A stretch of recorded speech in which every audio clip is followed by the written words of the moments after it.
Good morning. Good morning. The Finance Committee of the Forest Reserve District of Cook County will come to order. Will the Secretary please call the roll? Commissioner Beavers?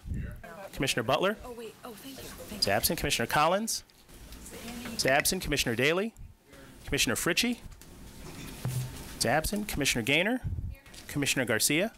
Commissioner Gorman? Commissioner Murphy? Commissioner Reyes? Commissioner Schneider? Commissioner Silvestri? Commissioner Sims? Vice Chairman Steele is absent. Commissioner Suffredin? Commissioner Tobolski? Chairman Goslin? Here. Mr. Chairman, you have a quorum. The Secretary has informed me that there's a quorum present. Are there any changes to the agenda? There was an errata that has been distributed for 11 FINA 0160. There was a transposition of numbers, or a calculation error, I'm sorry, by the district. And then there's also a substitute for item FINA 0161. Thank you. Okay. Disbursements, Commissioner Schneider. Thank you, Chairman Goslin. Move approval of the Workers' Compensation Subcommittee on Finance. We're doing Committee. disbursements now. Or disbursements? Disbursements. Well, I move it. Didn't you get the script? Excuse me. Excuse me. Aye. I'll get with the program here.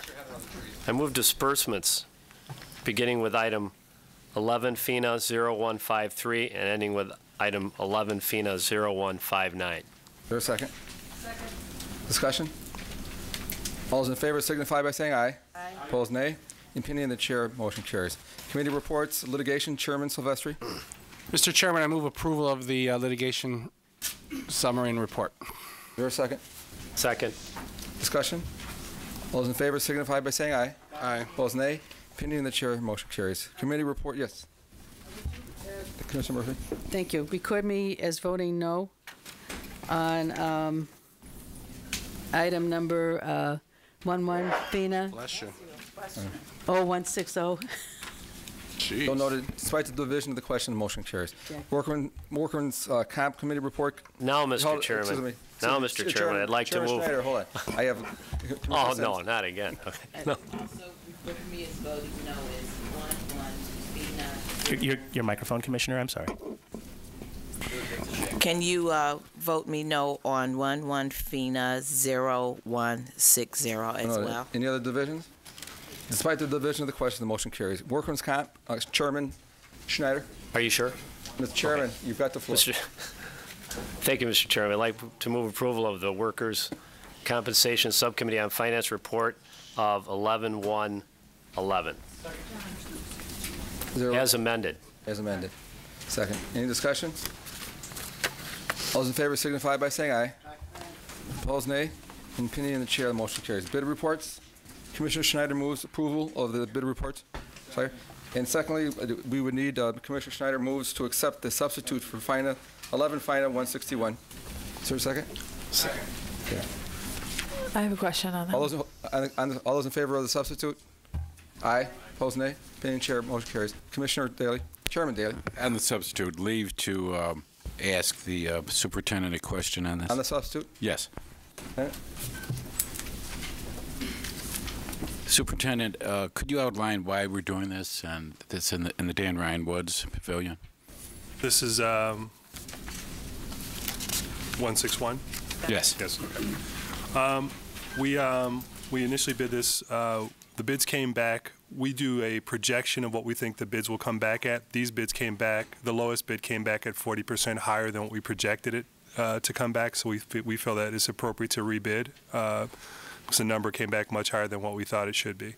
And this is north, the one north, yes, north of 87th. This is a structure that is north of 87th Street at the base of the sledding hill. Oh, the base, okay. Yes. Okay, thank you. Any other discussion? Commissioner Gaynor? Yes, I have a question about this, the requiring bidders to comply with the active apprenticeship and training program, because it seems like that was an issue also on FINA 163. And 161, what does that mean they didn't comply with the active apprenticeship? So we spend some time looking at this issue. General contractors who don't have trades who work for them. They sub out all the work. Pardon me? Meaning they sub out all the work? They sub out the work, right. Okay. They technically can't have apprenticeships because they don't have the trades that work for them directly, but the subs are required to have. So we worked that issue out. It wasn't clear. before we started the process, we worked with Commissioner Murphy to understand what the requirement is, and we believe the requirement is that the subs, or if the GC has workers that work directly for them that are trades, then either or have to have their apprenticeship program. But if you don't have that trade that works for you directly, then you can't, technically, you couldn't have an apprenticeship program. Okay, let me get this straight.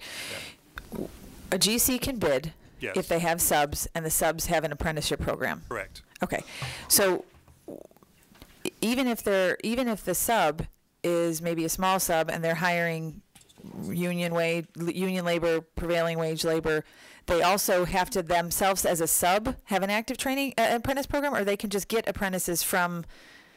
Do they have to have apprentices on staff at the time that they're bidding? I don't understand. Right, I get they're getting it from the union, but. I'll let Dennis answer that. Dennis White, Chief Attorney. Currently, our ordinance just requires that bidders and all of the subs that they use participate in an active apprenticeship approved by the U.S. Department of Labor. And right now, we have a situation where we have a couple of individuals or companies that have bidded, and they are just construction management companies and don't have a trade, but all of the subs that they're going to use actually are registered and have registered apprenticeship programs. Okay, so clarifying, they're not precluded from bidding if their subs have an apprentice program. Correct. Then why are two bids on this agenda saying that the bidders failed to comply with the active apprentice? If we have bids that say that, that means that at least whatever trades that they're using, they have to be a participant in an active apprenticeship program. So if we have a bid that we've pulled, that means that there's a trade reference where there's no one that participates in the apprenticeship. So do they have to? Does the sub actually have to be employing an apprentice, or do they have to adjust in the course of operating their business when they need them? If they decide they need them, pull the apprentices from the pool. They just have to pull them from the pool and be a participant, registered participant in the program. So right now our documents don't say that employee actually has to be the one that does the work. We just say that they have to be registered as part of the program. Okay. I don't really understand why that. I get why we want to encourage people to use union labor, and then why we want to encourage prevailing wage. But why we also then, they have to be then registered to get apprentices from a union if they want them. Well, keep in mind the ordinance doesn't say that they have to be part of a union. It just says that they have to. Well, no one else really runs an apprentice program, so that's fine. I'm just trying to get. Do we tell people about this? Are they aware? So is it just a registration, and we're really? I mean, on this one that comes up next, we're going to pay another $47,000 because the company didn't register with an apprentice program? Well, that was an issue that came up last year, I think, when we weren't really enforcing that provision, that aspect of the responsible bidder. So we made a commitment that we would actually enforce that, and it has in some cases resulted in higher costs. Like our ordinance does. Okay. Jonah, I know that you want to clarify, but I don't understand the additional value of taxpayers are going to pay $50,000 extra because someone didn't register with an apprentice program, and we're all okay with that. And keep in mind that was an ordinance adopted by the board. Okay. Well, I don't know, Joan, if you have a clarification, because this doesn't make any sense to me. Well, first of all, there are, if I may, I'm Commissioner sorry. Daly, he had his point. Okay.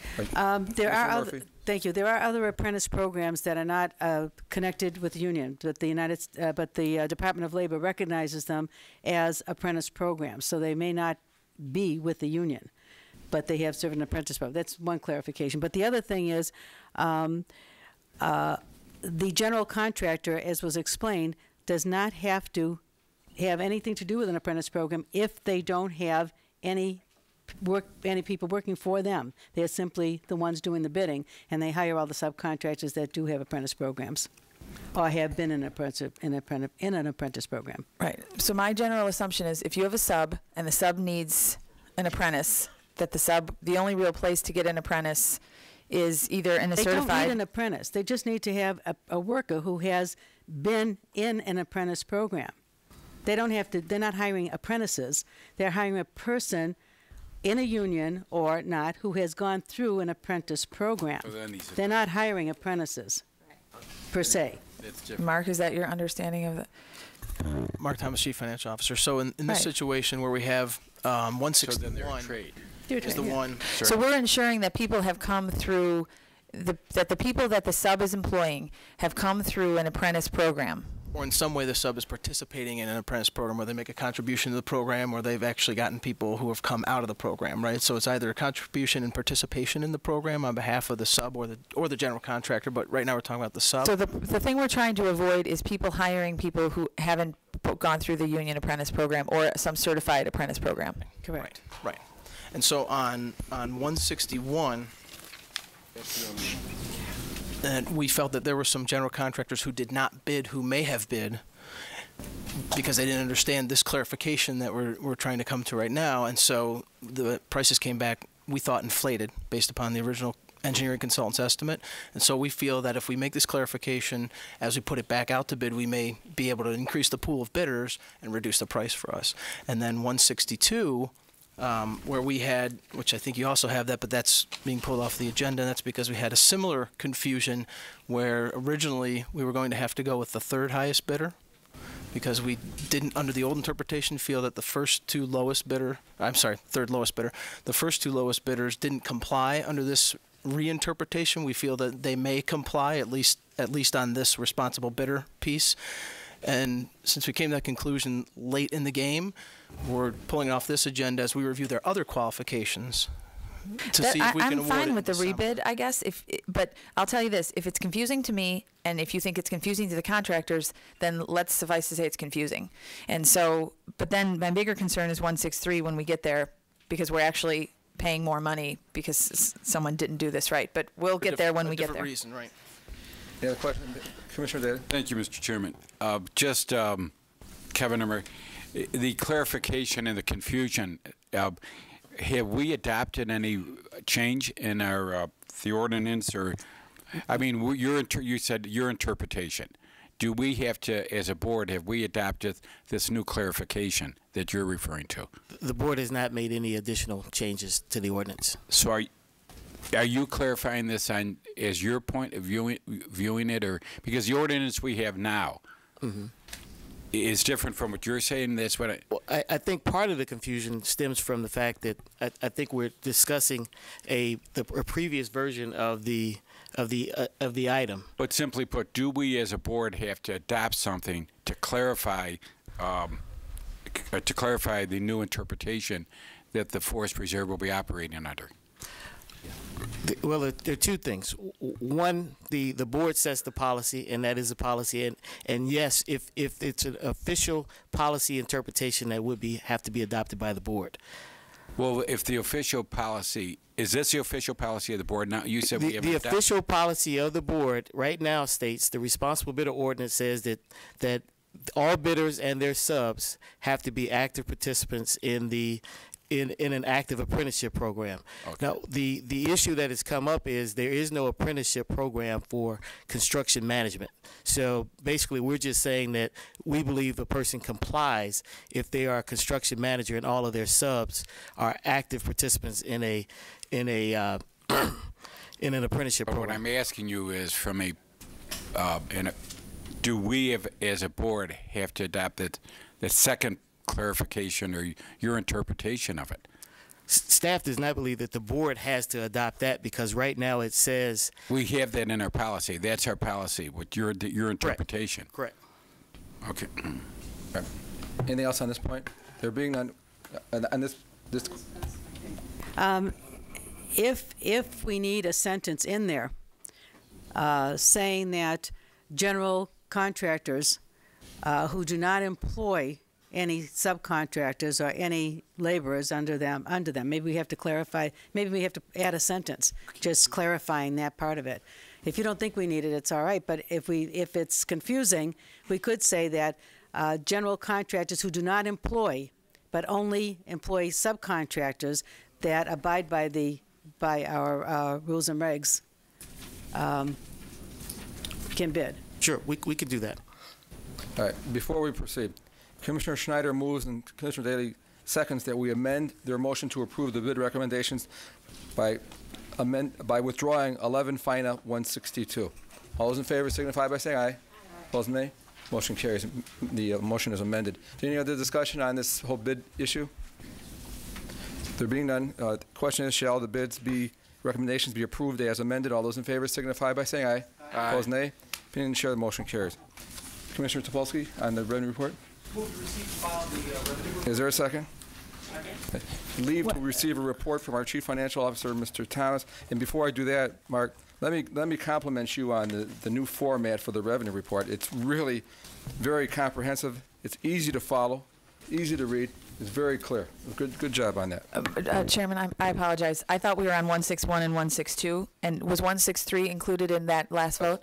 Then I'm voting no on 163. If you could record me as voting no. Despite the division of the question, motion carries. I don't think it's a sufficient reason to pay that much more money. Mr. Schneider, did you have a similar report as your seatmate? Okay. You will be reported as no as well. Okay. Mr. Thomas? Thank you. As Chairman, so despite both divisions, the motion carries. Yeah. Oh, you're up. Okay, as Chairman noted, the format change. Two significant things that I would point out that I think are important for us to get out of this revised report are the shaded area. So the difference year to year, point in time, year to year, where you see the dollar difference, that gives you some sense of how we are relative last year. And then the final column, I think, is relevant year to date versus the budget for this year. A few things to point out then on the revenue side, some revenue highlights. Property taxes, you'll notice, are coming in about $4 million higher than they did last year the same time. And there's a couple different reasons for that. Of the $4 million, about $2.5 million, $2.5 million of that is from TIF surplus that was unanticipated that was received during the course of the year. And the balance of that, about $1.5 million, $1.6 million, is simply the timing of how the tax collections come in. I will tell you also with the second installment of collections after this report, which this report is just September because we've closed September, but of course we've had activity. We had activity in October and we just haven't closed the books yet. We received an additional about $10 million in property taxes that came in October. And so we're at about $35 million of the $39 million that we budgeted for the corporate fund coming out of property taxes. We feel like we're going to end the year. We won't get very much more in November and December, but we'll end the year pretty much on budget, if not $1 million or $2 million ahead because of the unanticipated TIF surplus that we received through the summer. Also on the revenue side, the personal property replacement tax is also coming in a lot stronger.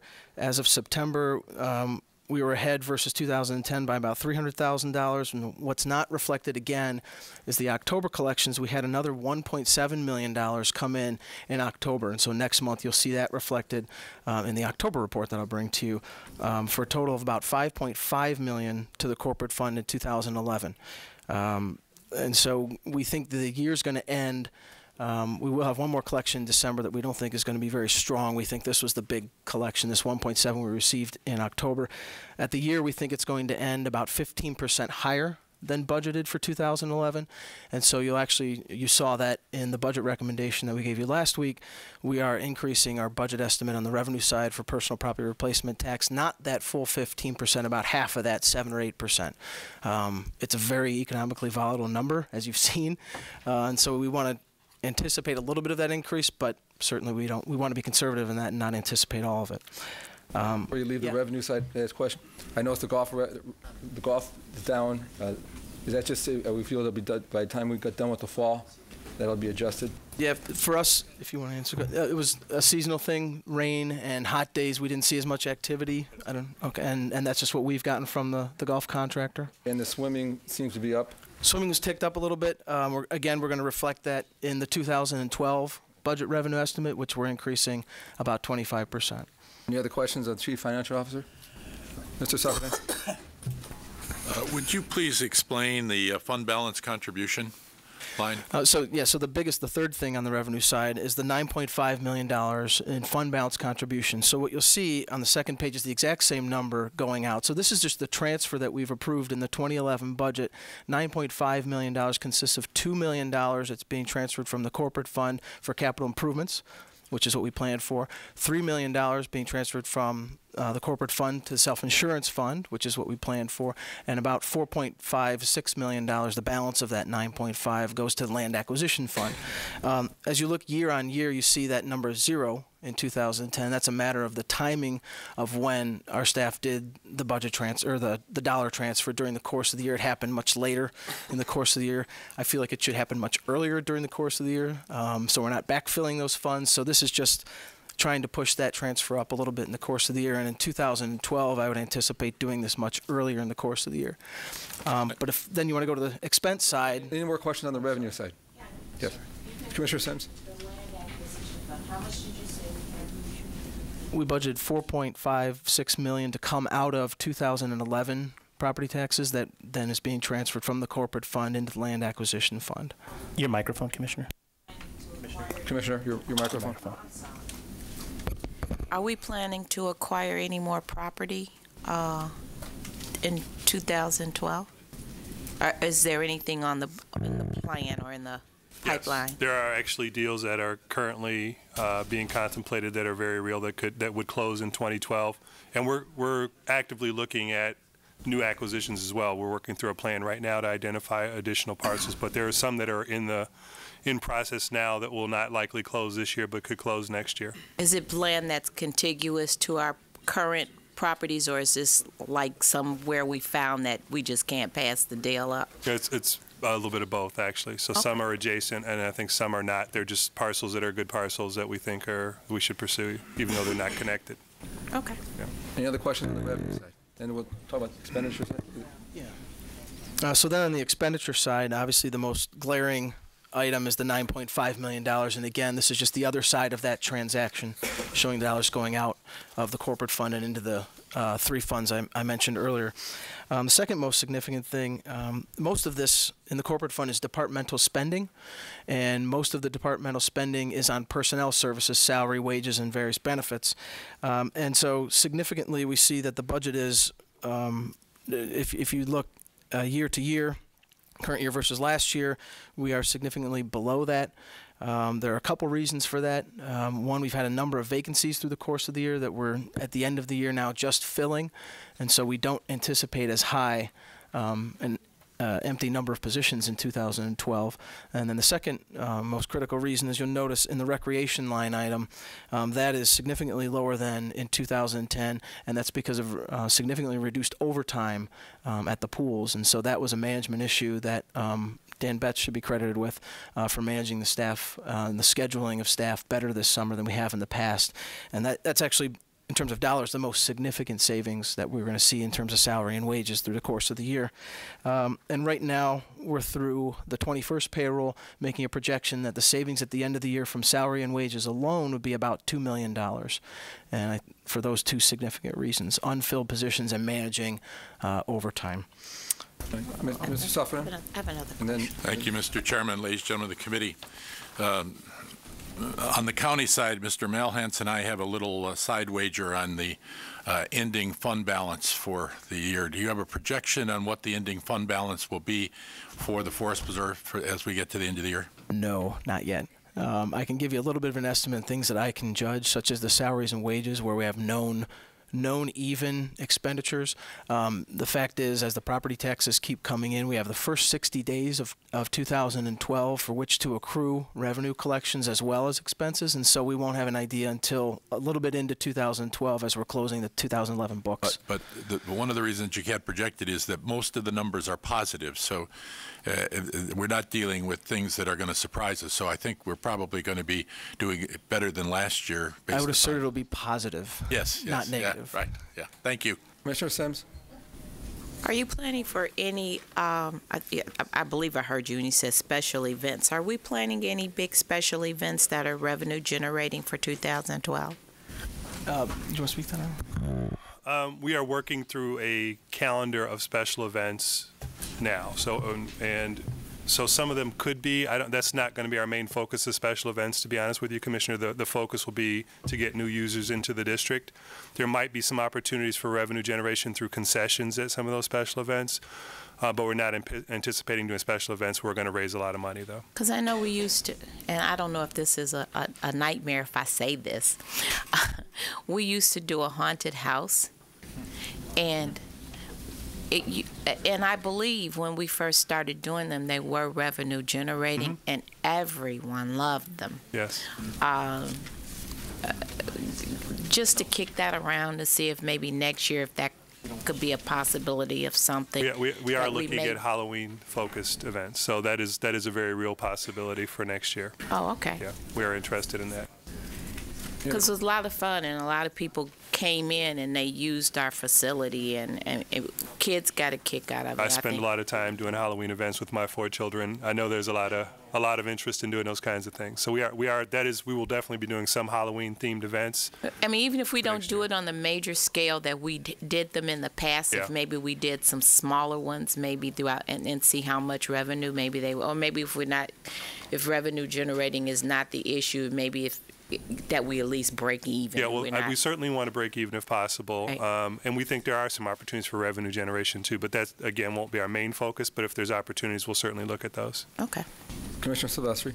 There was recently a very successful special event up at Bussey Woods, wasn't it? A Native American. That's correct. Yes. What was it called? A Native American powwow, which is a 2-day event up at Bussey Woods. And that's a reinstatement of a thing that they used to, of an event that they used to do at Thatcher Woods. And we see great growth opportunity for that type of event in the future. Well, I think from what I read, it was a good opportunity to bring people into the forest preserves, share a culture that a lot of people are not familiar with. Right. And just really broadcast really what's good about the forest preserves up there. Absolutely. Why did you move it to Bussey Woods, though? We liked it at Thatcher Woods because it was nice and close. I think the Native American Center... Did Commissioner Schneider convince you to move it? He twisted my arm and forced us. No, the Native American Center folks actually wanted to do it at Bussey, but we're looking at doing things around the district, obviously. Thatcher is also a great location. Because you have that facility at Thatcher Woods that I know that was planned to be renovated. It is still going to be renovated, yes. I agree. Because we think they do too much in the northwest suburbs, and we want to bring more of it to the west suburbs and the south suburbs and the southwest suburbs. Commissioner Sims. Duly noted. Randall? Yes. You know, Mayor Dwight Welch a couple of years ago was kicking around a living history farm. Is there a possibility that maybe could look at, on a small scale, maybe doing a living history farm somewhere in the forest preserve, something in a community where, you know, we don't know what all this land was years and years and years and years ago. Okay. But maybe pick somewhere where we could possibly do a small living or rendition maybe of a living history farm for educational purposes, and maybe to bring the kids out during the school year. So we do some events, or we've been part of some events that are sort of settlers type days, or things where things happen historically, and we're certainly open to doing more of those kinds of events. Let's try to look and see what that sounds like. It would be fun, something kids would really be interested in. I'd be glad to work with you on that. So the question is, shall the revenue report be received and filed? All those in favor signify by saying aye. Opposed, nay. Opinion in the chair, the motion carries. Commissioner Race moves that we stand in adjournment, seconded by Commissioner Daly. All those in favor signify by saying aye. Opposed, nay. Opinion in the chair, motion carries. Meeting adjourned. Madam President, it's all yours. Thank you. I'm taking all your papers with me. Thank you. Sure. Thank you.